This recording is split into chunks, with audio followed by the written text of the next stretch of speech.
Bismillahirrahmanirrahim. Assalamualaikum warahmatullahi wabarakatuh. Innal hamdalillah nahmaduhu wa nasta'inuhu wa nastaghfiruh wa na'udzu billahi min syururi anfusina wa min sayyiati a'malina. May yahdihillahu fala mudhillalah wa may yudlilhu fala hadiyalah. Asyhadu an la ilaha illallah wahdahu la syarikalah wa asyhadu anna Muhammadan abduhu wa rasuluhu la nabiyya ba'dah. Nusholli wa nusallim ala nabiyyina Muhammadin sallallahu alaihi wasallam wa ala alihi wa ashabihi wa man tabi'ahum bi ihsanin ila yaumiddin, amma ba'd. Qala Allah ta'ala fi kitabihil karim, a'udzu billahi minasy syaithanir rajim. Ya ayyuhalladzina amanu taqullaha haqqa tuqatih wa la tamutunna illa wa antum muslimun. Tsumma qala a'udzu billahi minasy syaithanir rajim. Innallaha la yastahyi ay yadriba mathalan ma ba'udatan fama fawqaha fa ammal ladzina amanu faya'lamuna annahu al-haqqu min rabbihim wa ammal ladzina kafaru fayaquluna madza aradallahu bihadza mathala yudhillu bihi katsiran wa yahdi bihi katsiran wa ma yudhillu bihi ilal fasiqin. Alhamdulillahirabbil alamin. Saudara-saudaraku yang beriman, saudara-saudaraku yang berbahagia dimanapun antum berada, rahimani wa rahimakumullah. Kali ini kita dipertemukan kembali, diperjumpakan kembali oleh Allah Subhanahu wa Ta'ala melalui media-media yang Allah kehendaki untuk ada di muka bumi ini, yaitu kali ini teknologi daring gitu ya, kajian dengan basis online. Alhamdulillah, apapun itu adalah kenikmatan dan karunia dari Allah Subhanahu wa Ta'ala. Salawat serta salam selalu kita berikan sebaik-baiknya kepada Nabi kita Muhammad sallallahu alaihi wasallam, pada para keluarganya, sahabatnya, dan semoga kita semuanya termasuk dan tergolong ke dalam umatnya yang istiqomah, umatnya yang senantiasa bersolawat kepadanya, mencintainya, dan menegakkan sunnahnya, kemudian nanti mendapatkan jannah, mendapatkan syafaat dari Nabi sallallahu alaihi wasallam. Dan tak lupa juga mudah-mudahan kita masuk dalam golongan yang bisa meneguk dan telaga Kautsar yang ada di surga nanti, amin ya rabbal alamin. Saudara-saudaraku rahimani wa rahimakumullah. Hari-hari ini kita telah disibukkan dengan berita-berita tentang datangnya ciptaan Allah yang diberi nama COVID-19, coronavirus disease 19 gitu ya. Si kecil yang begitu menyenangkan untuk dikaji lebih dalam, karena si kecil ini ternyata harusnya bisa menaikkan derajat kita di sisi Allah Subhanahu wa Ta'ala. Menyenangkan karena si kecil ini membuat kita harus memutar otak, belajar banyak hal untuk mengerti tentang ayat-ayat Allah Subhanahu wa Ta'ala. Alhamdulillahirabbil alamin.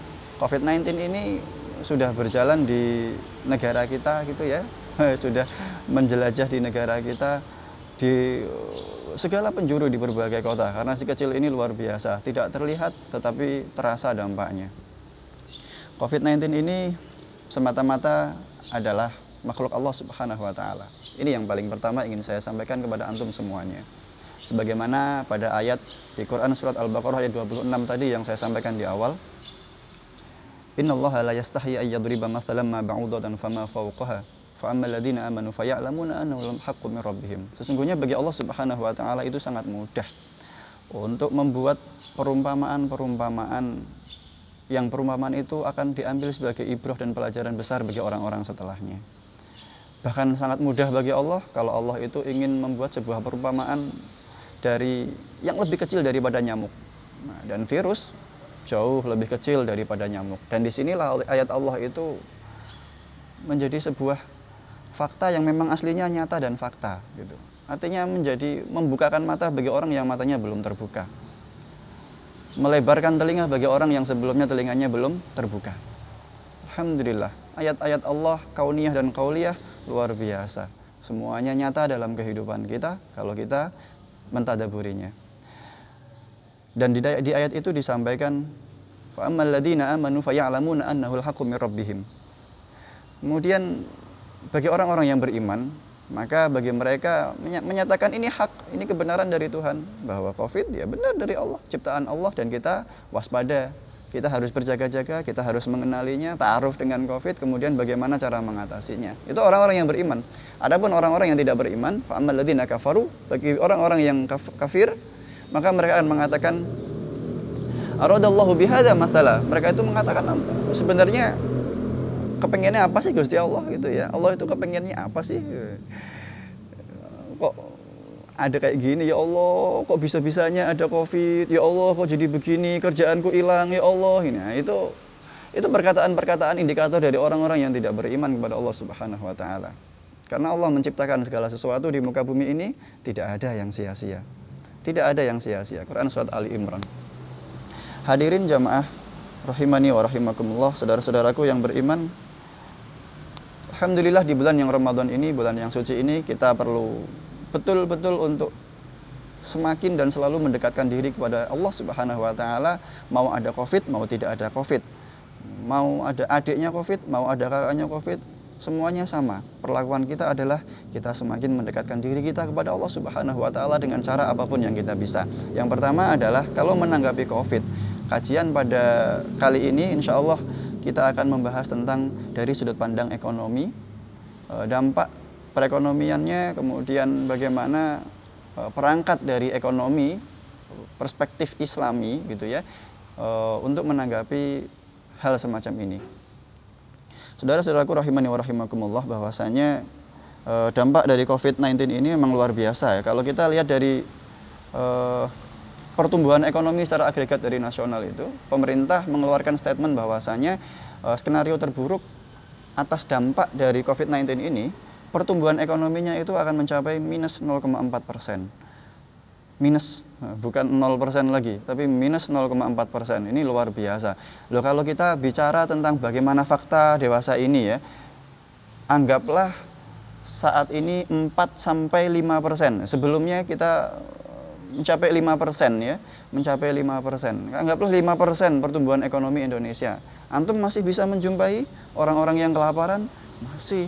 Antum masih bisa menjumpai orang-orang yang setiap harinya berusaha mencari, mengais rezeki harian? Masih banyak.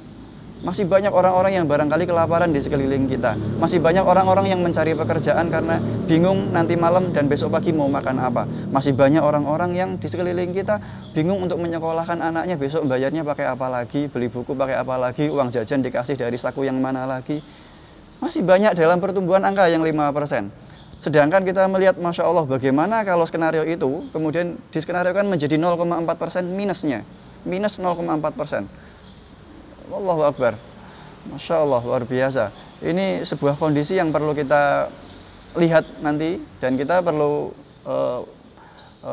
semakin mendekatkan diri kita kepada Allah Subhanahu wa taala. Baik, dari social distancing ini maka muncul beberapa kebijakan-kebijakan pemerintah.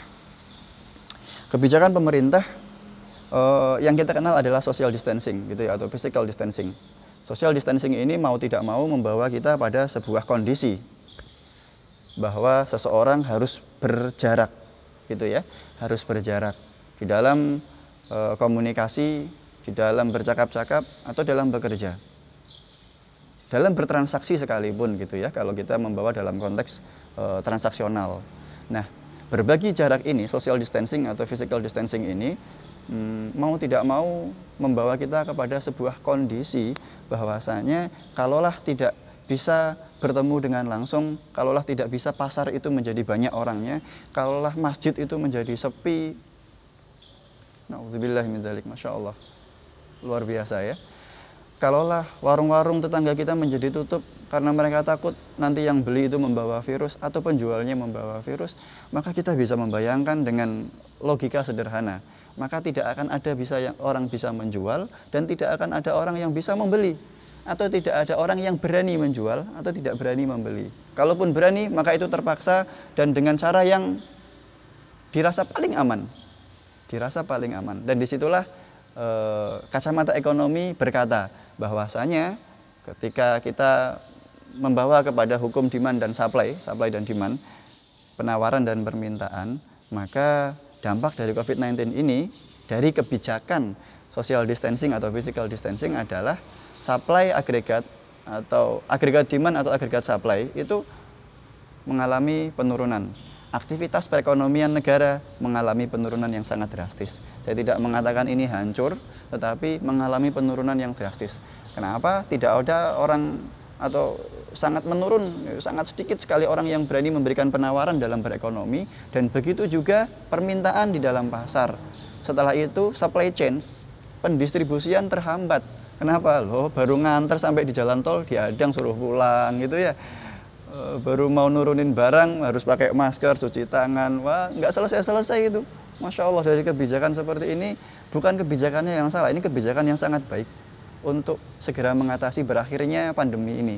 Tetapi kita melihat dari kacamata yang lain dengan tetap berhusnudon, ini kebijakan yang baik. Bahwasanya kebijakan ini mau tidak mau membawa pada konteks perekonomian kita menjadi kelesuan. Aktivitas perekonomian negara menurun, luar biasa, Masya Allah. Sehingga kalau agregat demand dan agregat supply itu menurun, ya kondisinya kondisi krisis. Kalau kondisi krisis, maka yang terkena dampak adalah semua lapisan ekonomi, semua lapisan masyarakat, semua lapisan dalam bentuk ekonominya kena dampaknya, dari orang lapisan atas sampai orang lapisan bawah. Kalau berbicara orang lapisan atas, maka mereka masih punya cadangan-cadangan. Orang lapisan atas masih punya pundi-pundi energi untuk bisa dimakan besok pagi. Tetapi kalau kita melihat bagaimana kondisi orang-orang yang berada di lapisan bawah, Masya Allah, ini luar biasa. Bahkan sampai bingung besok mau makan apa. Bahkan tidak tahu minggu depan itu masih bisa makan atau tidak. Dari sisi matematisnya, kalau dari sisi keimanan pasti makan, Insya Allah. Gitu ya, pasti cukup, Insya Allah. Allah mencukupi setiap makhluknya, bahkan sampai binatang melata. Dalam Quran surat Hud disebutkan seperti itu. Hadirin rahimani wa rahimakumullah. Sehingga kacamata ekonomi ini mengantarkan kita bahwa dampak dari COVID-19, kemudian ada kebijakan dari pemerintah pusat maupun daerah, akan mengantarkan kita kepada pemahaman satu masalah aja. Misalkan kita membawa pada bagaimana dampak UMKM gitu ya. Si penopang perekonomian bangsa dengan lebih dari 95% PDB, luar biasa, Masya Allah. Lebih dari 95%, lebih dari 70% sumber daya manusia di Indonesia itu menjadi berkarya, gitu ya. Wa qul i'malu fasayarallahu amalakum. Menjadi berkarya itu karena adanya topangan UMKM ini. Bayangkan kalau UMKM itu bangkrut. Bayangkan kalau UMKM itu ambruk gitu ya. UMKM tidak berjaya, UMKM tidak berkarya. Masya Allah, berapa juta sumber daya manusia di Indonesia yang mereka kehilangan wadah perekonomian mereka. Saudara-saudaraku rahimani wa rahimakumullah. Kalaulah seperti itu, maka kondisi ini perlu ada sebuah penyelesaian atau minimal perlu ada alternatif untuk menghadapinya. Pemerintah dengan seperangkat sistemnya sudah mencetuskan kebijakan-kebijakan, dan mudah-mudahan kita husnudon apapun kebijakan itu, mudah-mudahan itu baik untuk kita, dan kita sebagai muslim yang baik, kita mentaati ulil amri kita, dan kita mentaati seperti apa, bagaimana fatwa yang dikeluarkan oleh DSN MUI, fatwa MUI tentang kita harus bagaimana dalam beragama, dalam beribadah gitu ya, beribadah kali ini. Dalam hal berekonomi, maka tentunya kita lihat poros utama penggerak perekonomian negara yaitu UMKM. Bagaimana agar UMKM ini bisa tetap berjalan? Maka dari mana maka solusi dari manakah? Solusi seperti apakah gitu ya yang bisa untuk sedikit meringankan atau memberikan angin segar agar UMKM tetap bisa berjalan, agar masyarakat kita tidak kelaparan sedangkan tetangganya kenyang dan dia tidak tahu kalau tetangganya kelaparan. Hadirin rahimani wa rahimakumullah. Allah Subhanahu wa taala sudah menurunkan syariatnya dengan begitu agung, indah, lengkap, syumuliyah, luar biasa. Allah menurunkan nabi, Allah menurunkan rasul dengan risalah-risalah kenabian, dengan risalah-risalah Islam yang begitu indah, dan kita bisa mengambil pelajaran darinya. Maka kalaulah kita mendapati dampak dari COVID-19 ini adalah orang-orang di sekeliling kita paling kecil dan paling rendah lapisannya adalah mereka kelaparan karena tidak bisa atau tidak tahu nanti mau makan apa lagi. Bahkan kita dapati di sebuah kabar media gitu ya, media sosial, ada seorang bapak-bapak, Masya Allah, dia pendapatan sehari pada waktu itu 1.500 rupiah. Dan ketika dia ditanya, loh ini gimana nanti makan buka puasanya, bagaimana sahurnya, bagaimana? Bapak ini udah sepuh, tapi dia masih di jalan, harus nyari jualan sesuatu, nyari mengkais rezeki dari Allah gitu ya, menjemput rezeki yang Allah berikan, sehari 1.500. Dan ketika ditanya, Masya Allah, wajahnya berseri dan senyum, karena bapak tersebut menyampaikan, Alhamdulillah 1.500 sudah bisa buat minum. Masya Allah, itu bapak luar biasa itu beliau. Dan kemudian beliau menambahkan 1.500 itu sudah bisa buat beli kerupuk. Masya Allah, ini luar biasa. Nah, kacamata kita adalah memandang kepada orang-orang pada lapisan seperti itu. Di mana peran ekonomi Islam? Maka yang pertama, memberi makan. Memberi makan adalah sebuah amalan yang luar biasa yang diajarkan di dalam agama kita. Risalah kita, risalah Islam ini mengajarkan tentang keutamaan yang luar biasa bagi orang-orang yang memberi makan. Sebagaimana yang disebutkan di dalam hadis riwayat Bukhari nomor 12 dan hadis riwayat Muslim nomor 39. Ana rajulan sa'alan Nabi sallallahu alaihi wasallam, bahwasanya ada seorang laki-laki datang kepada Nabi kemudian bertanya kepada Nabi sallallahu alaihi wasallam, "Ayul Islami khair?" Wahai Nabi sallallahu alaihi wasallam, apakah Islam yang baik itu? Apa Islam yang terbaik itu gitu ya? Apa yang baik dalam Islam? Nabi sallallahu alaihi wasallam menjawab, "Tut'imut ta'am." Nabi sallallahu alaihi wasallam menjawab, "Berilah makan." Berilah makan. Masya Allah, ini luar biasa. Berilah makan. Wa taqra'as salam, dan kemudian berilah salam kepada orang yang engkau kenal maupun yang engkau yang tidak kenal. Hadis ini mengatakan janganlah sampai kita membiarkan saudara-saudara kita, tetangga-tetangga kita kelaparan karena dampak Covid ini, sedangkan kita bisa makan dengan enak. Sedangkan kita bisa berbuka puasa dengan kenyang. Kita bisa tidur nyenyak dan bisa tidur nyaman karena kita tidak memikirkan tadi buka puasa nggak makan apa-apa atau besok sahur mau makan apa lagi. Disinilah Islam itu mengatakan mari kita bersama-sama bahu-membahu. Bagi yang sedang tidak enak, mari kita bangun bersama-sama. Bagi yang enak, mari membangun yang sedang tidak enak agar enak bersama-sama. Hadirin rahimani wa rahimakumullah. Hadis yang kedua adalah hadis yang diriwayatkan oleh Imam Tirmizi dan kemudian disahihkan oleh Syekh Al-Albani. Masya Allah. Inna fil jannati ghurafan. Sesungguhnya jannah, surga itu ghurafan, dia berbilik-bilik, berkamar-kamar. Dan kata Nabi SAW, kamar-kamarnya itu terlihat orang yang ada di dalam kamar itu, dia bisa melihat orang yang di luarnya. Gitu ya, rumah di dalam bangunan itu ada kamar-kamar, kemudian yang di dalam bisa melihat yang di luar, dan yang di luar bisa melihat yang di dalam. Begitu indahnya, luar biasa. Saking indahnya bisa melihat apa yang di luar bisa melihat yang di dalam. Indah luar biasa, tidak bisa terbayangkan oleh akal pikiran kita, tetapi seperti itulah teks berkata. Dan kemudian ada seorang badui berkata kepada Nabi, "Wahai Nabi, itu untuk siapa bangunan itu?" Ketika Nabi bercerita nanti di jannah ada seperti ini, orang badui itu berkata, "Itu untuk siapa ya Nabi?" Nabi menjawab, "Itu adalah salah satunya untuk orang-orang yang memberi makan kepada saudara-saudaranya." Hadirin rahimani wa rahimakumullah. Dampak COVID-19 ini mau tidak mau membuka mata kita bahwasanya orang-orang di sekeliling kita itu mereka kelaparan. Alhamdulillah di Banyumas ini ada dapur umum Banyumas. Ada program yang Masya Allah luar biasa. Dan kemarin ada video guru kita, ustadz kita masak kangkung gitu ya di wajan yang besar. Masya Allah itu luar biasa. Itu salah satu manifestasi nanti yang akan menjadi investasi kita semuanya bagi para pelaku-pelaku mujahid-mujahid pemberi makan saudara-saudara yang berada dalam kondisi kelaparan pada masa COVID-19 ini. Itu yang pertama. Yang kedua adalah mengoptimalkan zakat, infak, dan sodakoh. Kalaulah sekian tahun yang lalu ada data penelitian zakat itu belum optimal, ternyata sampai pada tahun kemarin 2018 hasil penelitian terbaru menunjukkan bahwasanya zakat itu baru terkumpul 8,1 triliun. Data di Basnas hasil penelitian nasional, dan potensi zakat yang harusnya terkumpul adalah 252 triliun. Masuk ini berapa persennya gitu. Berapa persennya potensi zakat yang baru terkumpul. Sehingga ini perlu kita tingkatkan kembali. Wahai orang-orang agniya gitu ya. Wahai orang-orang yang berkecukupan, wahai orang-orang yang hartanya sudah mencukupi nisab, maka keluarkanlah zakat-zakat kalian. Maka jangan pernah menjadi orang yang kikir dengan menahan harta-harta kalian. Keluarkan seoptimal mungkin. Karena di masa yang seperti ini adalah masa yang urgent, di mana orang-orang yang sebelumnya kikir harusnya kembali ke jalan Allah Subhanahu wa taala. Mari keluarkan zakat-zakat kita, mari optimalkan zakat dengan sebaik-baiknya. Dengan belum optimalnya zakat tadi, maka Allah pun menyampaikan khudz min amwalihim shadaqatan.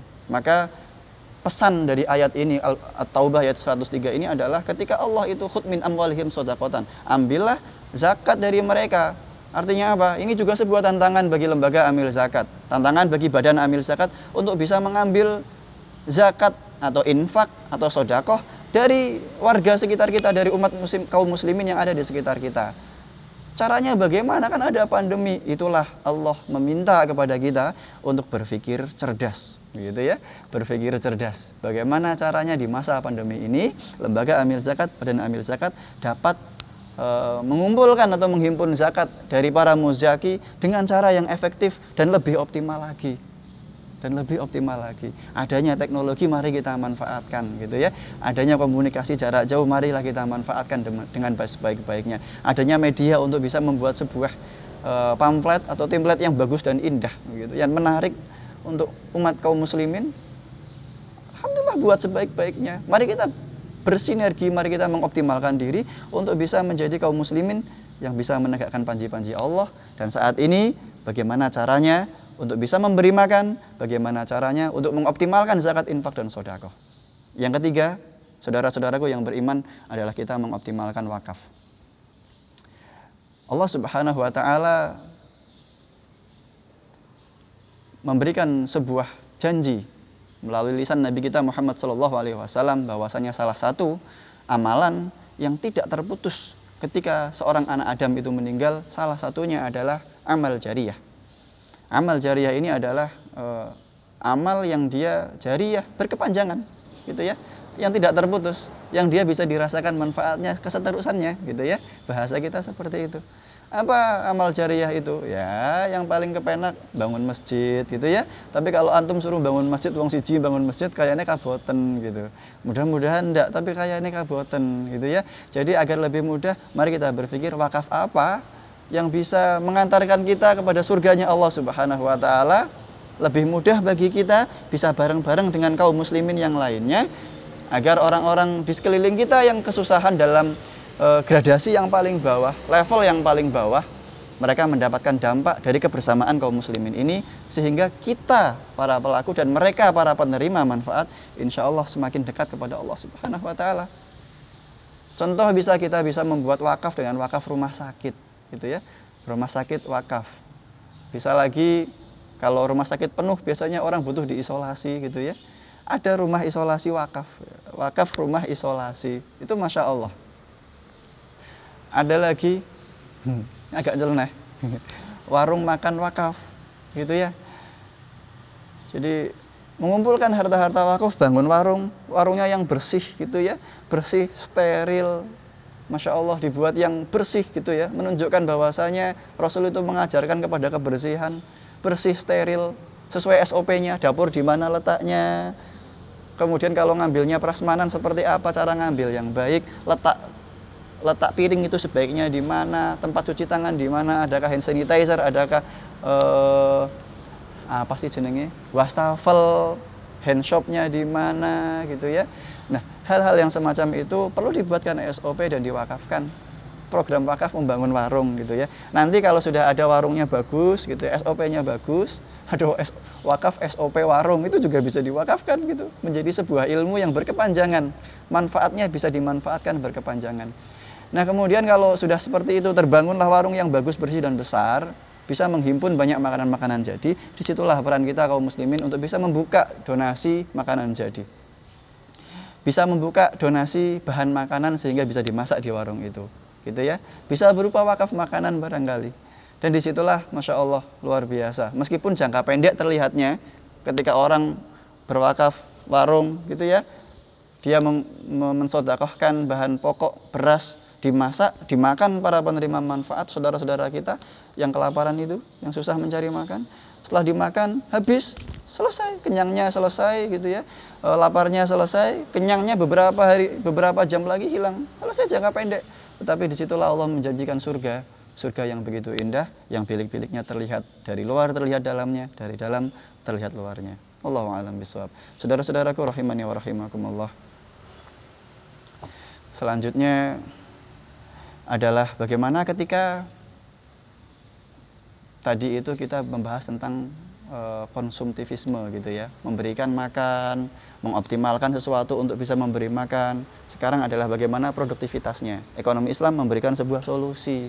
Solusinya adalah ketika ada sistem tentang syirkah gitu ya, berbagi hasil, maka disitulah kita harus memanfaatkan sebaik-baiknya. Saudara-saudaraku yang beriman perlu memahami, kita semuanya perlu memahami, kita semuanya perlu mempercayai, kita semuanya perlu bahu-membahu membangun bisnis, membangun sebuah jaringan, kemudian membangun sebuah percakapan transaksional atau kerjasama gitu ya, atau MOU. Bahasa simpelnya akad.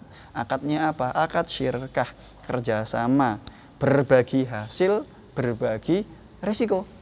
Berbagi hasil, berbagi resiko gitu ya.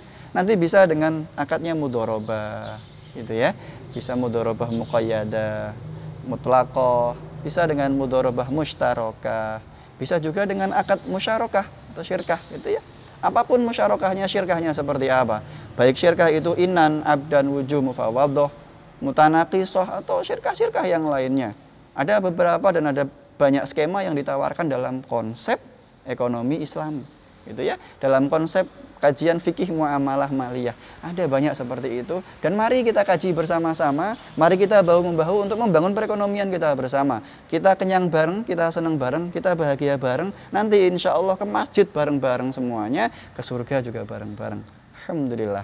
Dan yang terakhir hadirin rahimani wa rahimakumullah adalah konsep tentang qardul hasan. Bagi siapapun antum, siapapun kita yang berlebih hartanya, siapapun kita yang turah-turah duitnya gitu ya, atau siapapun kita yang berkecukupan, tidak harus lebih berlebihan. Kalau ada saudara kita di sekeliling kita, tetangga-tetangga di dekat kita, mereka membutuhkan,